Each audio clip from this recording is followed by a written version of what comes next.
देश में पहले जो प्रथा था ना, वो प्रथा था जमींदारी प्रथा। अब जमींदारी प्रथा की अगर बात करें, लेकिन ये प्रथा चला नहीं। ये जब देश आज़ाद हुआ 1947 में, तो उसके बाद इस प्रथा का जो अंत है वो 1950 में भारत सरकार द्वारा जो है यानी कर दिया गया। आखिर ये भारत सरकार द्वारा जो 1950 में जमींदारी उन्मूलन कानून जो है, ठीक है, यानी सरकार द्वारा जो जमींदारी प्रथा था उसको पूरा समाप्त कर दिया गया। अब यानी कुछ राज्य था पहले कि जो 1950 से पहले एगो बिल लेकर जो है यहाँ पर उस बिल को लागू कर दिया था, लेकिन यहाँ पर बहुत लोगों के साथ समस्या हुआ। समस्या क्या हुआ कि कागज है पर कब्जा नहीं है। दो भाई जो है अपना जमीन प्राप्त तो कर लिया, लेकिन इनको प्राप्त करने में क्या क्या करना पड़ा। इनकी जमीन थी, इनके पूर्वज की जमीन थी, इनके दादा परदादा के समय की जमीन थी, है ना। अब ये जमीन इनको वापस प्राप्त करने के लिए क्या करना पड़ा, आखिर इनका जमीन कहाँ चला गया था। तो देखें सबसे पहले कि जो जमींदारी कानून है, तो उस कानून के बाद सभी राज्य सरकार के द्वारा जो है एक रिपोर्ट तैयार किया गया, है ना। अब इस रिपोर्ट में क्या हुआ कि इस रिपोर्ट में अब जमीन जो है, सरकार को एक प्रॉपर दस्तावेज चाहिए, किसकी कितनी प्रॉपर्टी है, किसका कहाँ पर प्रॉपर्टी है, किसके पास क्या कौन से कागजात हैं। तो आप ये जमीन के जो है अब सरकार के द्वारा जो रिपोर्ट मांगा गया, उस रिपोर्ट के आधार पर जो है सरकार ने जमीन का एक खाता खोल दिया।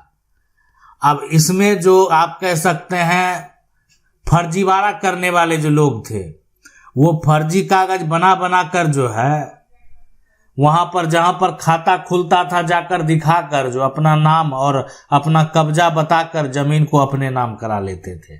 जमीन बहुत सारे लोगों की थी। कुछ ऐसे लोग थे जिनका जो व्यक्ति यहाँ पर जो है, तो वहां से वो जमीन का मालिक 100 किलोमीटर दूर रहता है, तो उसको तो पता ही नहीं चला कि 100 किलोमीटर में उसका जो जमीन खेती कर रहा है, 100 किलोमीटर के बाद उसका जमीन है, वहां पर वो जो जिसको खेती करने के लिए दिया है, वो क्या किया, अपने नाम से जमीन, अपने पिता के नाम से जमीन का जो कागजात है वो बनवा कर और बैठ गया, फिर भी खेती करता रहा, जमीन के मालिक को नहीं बताया। आज ये समस्या एक बड़ा समस्या है, बहुत सारे लोगों के साथ समस्या है कि उनकी जमीन है, उनके पास जो है जमीन का कागजात है, कब्जा नहीं है, और ऐसा भी समस्या है कि उनके पास वर्तमान में जो कागजात है वो पुराना कागजात है और नया कागजात उसी के पास है जिसके पास जमीन का कब्जा है। अब क्या होगा, क्योंकि सरकार का जो आदेश हुआ, वहां पर सरकार के आदेश में क्या कहा गया कि आदेश में जो सरकार का आदेश एक तरह से रिपोर्ट जो बनाने के लिए कहा, तो उसमें स्पष्ट तरीके से कहा गया, देखें जो लोग जमीन पर जो है यहाँ पर खेती करते हैं उसको, और यानी उसका जमीन पर कब्जा है, कब्जा के आधार पर जमीन का खाता खोल दिया। यानी कोई ऐसी प्रॉपर्टी जिसका कोई मालिक नहीं है, कोई क्लेम करने नहीं आ रहा है, कोई दावा करने नहीं आ रहा है, जो खेती करता है, जिसके पास वर्तमान में जो है यहाँ पर वर्तमान में जमीन का यहाँ पर कब्जा है, उसके नाम से खाता खोल दिया। बहुत सारे लोग जो ईमानदार थे वो जो है ये खेती करते थे, तो वो बता दिए कि हम जो कर रहे हैं ना खेती, ये हम बटाई पे कर रहे हैं, ठीक है, यानी इसका मालिक कोई और है। तो ऐसा हुआ कि उसके लिए क्या किया, उसका भी नाम दे दिया गया, लेकिन उसका नाम जो है, लेकिन जब मालिक बताए नहीं, मालिक तो पता ही नहीं, पहले तो नहीं तुरंत आप कॉल कर देंगे, वहां जाना पड़ता था, मालिक बहुत दूर रहते हैं, जमीन मालिक नहीं है यहाँ पर, अब वहां जाएगा, लोग बताएगा, समय लगेगा उसमें। तो क्या हुआ कि नहीं, जो लोग जो है यहाँ पर वो ईमानदार थे, खेती करते थे, वो बोले नहीं हम तो बटाई करते हैं और हम उसका जो भी एक तरह से रकम होता है वो देते हैं, तो उसको उसके लिए जो है सिकमी खतियान भी बना दिया गया। ठीक है, ठीक है, आप उसमें मेंशन कर दिया कि आप ठीक है, आप जो है ना खेती कीजिए लेकिन आप जमीन का मालिक नहीं हैं।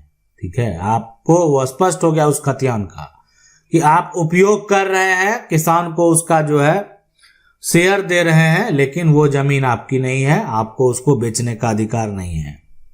ठीक है, यानी किसानों से खेती करने के लिए जो भूमि लिया गया ना, वही एक तरह से सिकमी रैयत कहलाता है। तो अब यहां पर देखें कि दो जो भाई हैं उनके पास कागज था। कौन सा कागज? पुराना अंग्रेजों के द्वारा जो दिया गया वो कागज मौजूद था, लेकिन इन दोनों भाई के पास एक दस्तावेज नहीं था, वो है जमीन का। कहने का मतलब वो वर्तमान में जो चल रहा था, जो राज्य सरकार के द्वारा रिपोर्ट जारी किया, उसमें जो नाम दर्ज किया गया वो दस्तावेज इन दोनों भाई के पास नहीं था, और उसके साथ साथ दोनों भाई के पास जमीन का कब्जा भी नहीं था। कब्जा तो वही किया हुआ था जिसको खेती करने के लिए दिया गया, यानी जो बटई कर रहा था, कब्जा उसी के पास था। तो यहां पर सरकार के द्वारा जो है, यानी पहले जमींदारों के पास जो जमींदारी प्रथा था ना, तो जमींदारों के पास जो जमींदार होते थे, छोटे जमींदार, उनको 500 एकड़ जमीन होता था। अब बड़े बड़े जो जमींदार थे उनको 3000 से 5000 एकड़ तक भूमि हुआ करता था। तो संसाधन के अभाव में वो जमीन किसान के पास जो है एक तरह से दे दिया गया। नहीं, ठीक है कि आप खेती कीजिए, हम उतना जमीन पर तो कोई जा भी नहीं पाता था, पहचान भी नहीं पाएगा तुरंत में, यानी सब प्लॉट पर जाना नहीं, खेती करने के लिए दे दिया गया। एक शासन के तहत में आप खेती कीजिए, और फसल का जो शेयर, अब जमीन उसका है, मालिक वो है, सरकार को कर वो दे रहा है, आपको खेती करने के लिए दे दिया। लेकिन सरकार के द्वारा क्या हुआ, भूमि सर्वेक्षण जब होने लगा, तो जिसके पास जमीन का कब्जा, जब कोई जमींदार अगर जमीन का दावा करने नहीं आया, तो वहां और कोई स्पष्ट तरीके से बता दिया कि ये मेरी जमीन नहीं है, हम बटाई करने के लिए हैं, उसको भी सिकमी रैयत बना दिया। तो इसीलिए अब ये जमीन जो है पर असली मालिक कौन कहलाएगा, एक बड़ा सवाल है कि आखिर उस प्रॉपर्टी का असली मालिक कौन है, जिस प्रॉपर्टी को किसी दूसरे व्यक्ति ने अपने नाम से करवा लिया है। तो कब्जा है, कागज नहीं है। अब सिर्फ यही नहीं हुआ, बहुत सारे लोगों के साथ तो समस्या हो गया कि उनकी जो जमीन है, उनकी जो प्रॉपर्टी है, वो जमीन यहां पर जो है वो सरकारी जमीन हो गया। जमीन का जो टुकड़ा है वो जमीन का टुकड़ा सरकारी हो गया। अब तो ये लड़ाई कोई अन्य व्यक्ति से नहीं, सरकार से भी है, यानी जिससे आप सुधार चाहते हैं उनसे आपको लड़ाई लड़नी पड़ेगी। लेकिन यहां पर या कोई अगर फर्जी कागजात बनाकर आपकी जमीन को अपने नाम पर करवा लिया, और कुछ समय बाद क्या किया, जमीन का रसीद जो है वो कटा लिया, और उस आधार पर जो है दावा कर रहा है, लेकिन आपके पास पुराने जमीन का कागजात है, पुराना जो जमीन का रसीद है, पुराना जमीन का केवाला है, अगर कोई वसीयत है, सारा जो यहाँ पर कागजात आपके पास मौजूद है। और अगर आपके पास जो है सारा कागजात मौजूद है, तो आपको क्या करना है, देखें, आपको ये करना है कि आप सबसे पहले सिविल कोर्ट जाएंगे। अब अगर सिविल कोर्ट आपने गए अपने जमीन को वापस प्राप्त करने के लिए, कब्जा वापस प्राप्त करने के लिए, तो सिविल कोर्ट में आपसे कागजात मांगा जाएगा, और वो कागजात वही होगा जमीन का खतियान, वो कागजात होगा जमीन की रजिस्ट्री। अगर मान लेते खतियान नहीं है तो रजिस्ट्री हुआ होगा, वो जमीन का कागजात हो सकता है, कोई जमीन का रसीद, वो जमीन का कागजात कोई वसीयत हो सकता है, कोई गिफ्ट डीड हो सकता है। ये सभी दस्तावेज, कोई एक दस्तावेज आपके पास होगा तभी तो दावा करेंगे।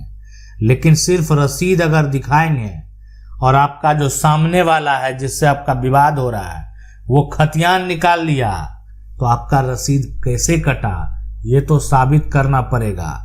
यानी आपके जो वकील होंगे वो ये बात साबित कर देंगे कि आपका रसीद कैसे कटा, तो जमीन आपकी। नहीं कर पाएंगे तो फिर कहां से आपका जमीन होगा। रसीद आप कटाए हैं, रसीद कैसे कटता है। जमीन का अगर किसी के पास खतियान है तो उसका रसीद कटेगा, उसके बच्चे का रसीद कटेगा, यानी उसके जो उत्तराधिकारी है उसका रसीद कटेगा, यानी जिसके नाम से खतियान है उसका बच्चा का कटेगा।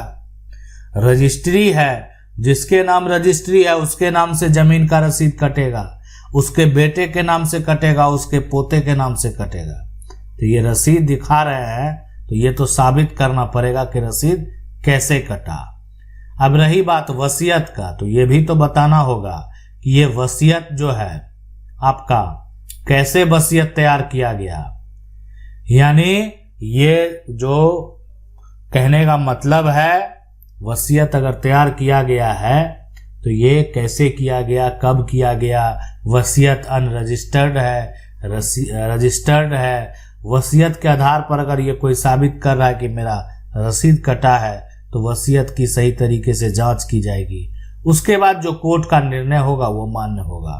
तो ये तमाम ऐसे दस्तावेज हैं जिससे ये जो है साबित होता है कि जमीन किसकी है। दोनों भाई के पास जमीन का अपना खतियान था, पूर्वज का खतियान था, जिसके आधार पर दोनों भाई ने दावा किया कोर्ट में। और कोर्ट में दावा करने के बाद यानी सामने वाला जो व्यक्ति है वो फर्जी दस्तावेज के आधार पर उनके जमीन का रसीद कटा लिया था। यानी इनका जो दस्तावेज सामने वाला के पास था वो फर्जी था। अब वो फर्जी दस्तावेज जो है सभी को दिखा रहा था, लेकिन जब मामला कोर्ट में पहुंचा दिखाने से भी इनकार कर दिया। उसको पता चल गया कि अब हम फर्जीवाड़ा में अंदर जा सकते हैं, जेल जा सकते हैं, यानी पूरा परिवार तबाह हो जाएगा। अब ये जमीन का जो विवाद है इससे अपना पैर को खींचना ही पड़ेगा। यानी वो क्या हुआ, जमीन को अब उसको लगा कि नहीं ये जमीन अब मेरे हाथ से गया। पहले तो डराने का प्रयास किया, धमकाने का प्रयास किया, लेकिन उससे कुछ नहीं हुआ। मामला कोर्ट में है, और अगर कोर्ट में मामला है और आप जो है जिसके बीच में आपका विवाद है अगर उसको कुछ हुआ, कोई समस्या हुआ, तो आपका भी जीवन बर्बाद हो जाएगा। इस बात को आप समझ लें। तो इसीलिए अब यहाँ पर जो है फिर से आपको जो है आने वाले समय में एक नया सिस्टम, नया प्लेटफॉर्म देखने को मिलेगा। हम आपको जल्द अपडेट करेंगे। आशा करते हैं वीडियो अच्छा लगा होगा। वीडियो को लाइक जरूर कर दें। चैनल को पहली बार देख रहे हैं सब्सक्राइब करके जो बेल आइकन है उसको जरूर दबा लें। मिलते हैं अगले वीडियो में, तब तक के लिए जय हिंद।